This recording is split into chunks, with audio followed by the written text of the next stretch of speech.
राष्ट्रवादी Congress party के राष्ट्रीय अध्यक्ष व उप मुख्यमंत्री और वित्त मंत्री अजीत पवार से आज देवगिरी बंगला महाबार हिल पर श्री राष्ट्रीय राजपूत करनी सेना के राष्ट्रीय उपाध्यक्ष आनंद सिंह ठोके व शहरी प्रदेश अध्यक्ष जीवन सिंह सोलंकी ने मुलाकात की। इस दौरान इन्होंने श्री राष्ट्रीय राजपूत करनी सेना की महिला प्रदेश अध्यक्ष सोनाली ठाकुर को राज्यपाल नियुक्त आमदार पद पर नियुक्ति देने का निवेदन पत्र दिया और महाराष्ट्र में राजपूत समाज के अस्तित्व एवं उनकी समस्याओं पर भी विस्तार से चर्चा की। इन्हीं सब बातों को लेकर मीडिया के समक्ष क्या कुछ कहा आनंद सिंह ठोके व जीवन सिंह सोलंकी ने अजीत पवार से मुलाकात के बाद देखिए।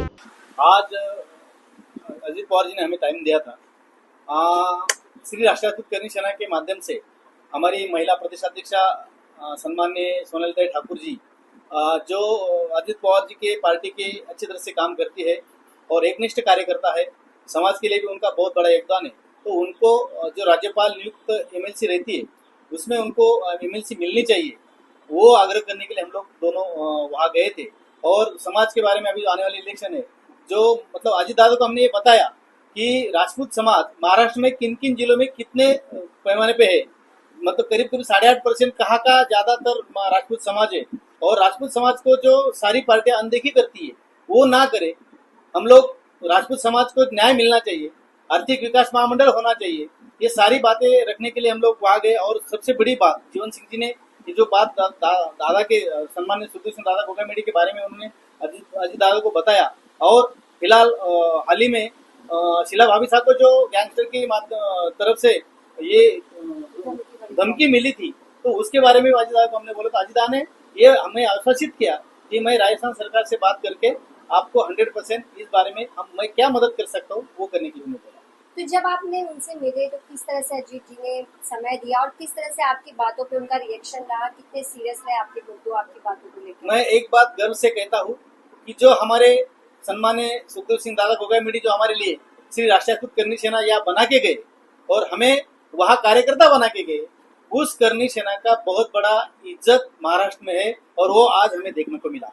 अजीत दादा पवार जी ने हमें कम से कम 10 से 15 मिनट का टाइम दिया और सारी बातें खुल के की, ना कि मतलब चलो चलो उठो उठो हो गया ऐसा कुछ भी नहीं बात करके।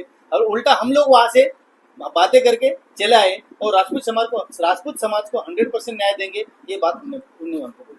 जीवन जी, एक लंबे समय से आप करनी सेना में जिस तरह से कार्यरत है और कहीं ना कहीं महाराष्ट्र में देखा जाए तो जीवन जी के द्वारा ही करनी सेना यहाँ लोगों के बीच में है, तो आप जब अजीत पवार जी से मिले तो आपने क्या कुछ उनसे चर्चा की, आपका क्या विषय और क्या मुद्दा रहा?